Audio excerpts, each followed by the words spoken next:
Today, the president, Jimmy, named Jacob Lew, his White House chief of staff, former chairman of the Office of Management and Budget, to become the Treasury Secretary, to be the nominee.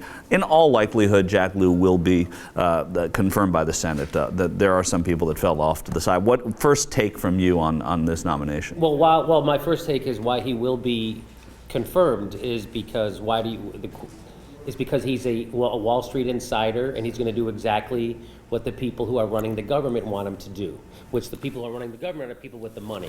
Yeah. Well, yes. I mean, and that is one way of looking at this nomination. Mm-hmm. I'm not even going to be devil's advocate with you because I have some problems with Jack Lew. I actually also like Jack Lew and some of the things that, I think he's not the worst. No. I think he's a reasonable nomination and one that nobody is really shocked by. And I don't think one that's going to ruffle a ton of feathers, but maybe he should. One thing, though, that we who complain about things and complain about this president and complain about Republican presidents forget is that when you have a Secretary of the Treasury, more than likely they will have worked for a bank. More than likely they will have come from Wall Street. They are bankers. If you had somebody, somebody who was your Surgeon General, probably going to be a doctor. So I think that we have to take a look at that once in a while and understand that you're selecting from people who are going to be experienced, friendly with, involved with banks. Timothy Geithner was not a banker, right? Well, he ran the New York Federal Reserve. Right. So I mean, that is as big a bank as they can mint coins, can't they? No, I guess the Treasury can't. But we'll get to that. We'll get to that later. I'm not.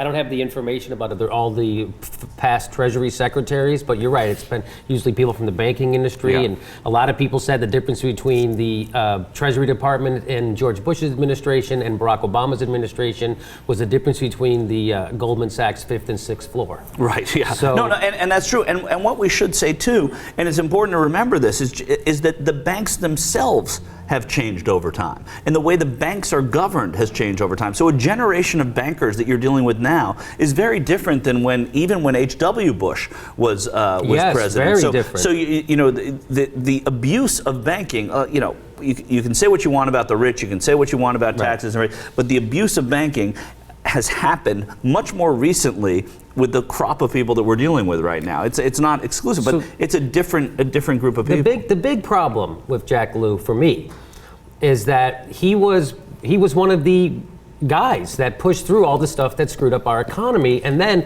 so after they deregulated the banks, that would be bad enough if he was like, oh, mea culpa, we made a mistake. Right. He doesn't think that. No, he doesn't. And it's interesting you say mea culpa, but he doesn't think so because he doesn't think all the problems were from deregulation. No. How in the world can someone be Treasury Secretary who doesn't see the problems of deregulation? One thing that I do like about Jack Lew is his political history. I like that when he was at Carleton College, that his faculty advisor was Paul Wellstone. I like that when he worked on Capitol Hill, he worked for Tip O'Neill. I like that he worked for Bill Clinton. There is but more about Wellstone and O'Neill, because there is an appreciation. This is hopeful optimism because he's given zero indication that he's not willing to deal with Republicans on entitlements. But he has a history. He has come through a political culture of embracing entitlement. He has defended Medicaid, I know for a fact that he has done that, and he seems to be what most people would consider an ardent defender of the welfare state. Yeah. Right. I wouldn't consider it. I think anyone willing to cut Medicare or Social Security right now in an effort to balance the budget or to get rid of our debt is misguided, because Social Security is not. So that's. I mean, it's worse than misguided. Is wrong. It's wrong. There is no problem there. The problems in this country will not be fixed by going to Social Security and Medicare. No. They will not be cured by going to entitlements. No. If Jack Lew doesn't know that, considering his history, and if he's willing to abandon that or deal because his president is willing to deal, then he's also the wrong guy for the job. But I do like having a little bit of Paul Wellstone in him. Let's see, though, what some of the senators have said about this. JR, let's first listen to the president introducing Jack Lew to America, people who don't know him. So I understand that Tim is ready for a break. Obviously, we're sad to see him go, but I cannot think of a better person to continue Tim's work at Treasury than Jack Lew. Now, this is bittersweet not only because Tim's leaving, but also because Jack's been my chief of staff for the last year. He was my budget director before that. I trust his judgment. I value his friendship. I know very few people with greater integrity than the man to my left. And so I don't want to see him go because it's working out really well for me to have him here in the White House. But my loss will be the nation's gain. So can I just say he talked about his integrity? Yeah.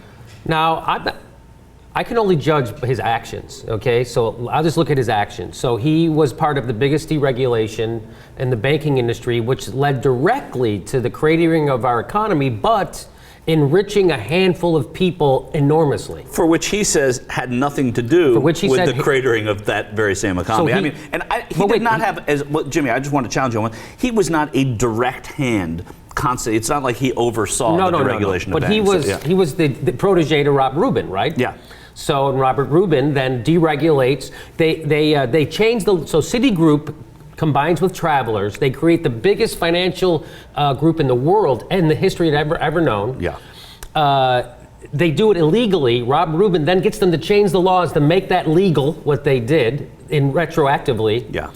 Then he leaves government, and where did Rob Rubin go to work? Citigroup. Amazing. He goes to work for that goddamn company. And of course, Lou worked there for 3 years. He worked there for like 2.5 years, and 2006 to 2009. But here's the problem I have. So you talk about his integrity. Yeah. So he deregulates an industry. He then goes to work for that industry that he's deregulated, right? And he makes a lot of money betting against the stuff that they're selling. Yeah. So the company is selling these things. He bets against it. Everybody says, "Look how genius he is." Wait a minute. He just he set this whole thing up, and then he reaps all the profit. I mean, it's a crony capitalism. Yeah, but even if that were the case, and I don't know that challenges his integrity. To me, what challenges his integrity is the fact that he is in absolute denial that deregulation caused the financial woes of this country. I mean, that to me is the most egregious part of all of this.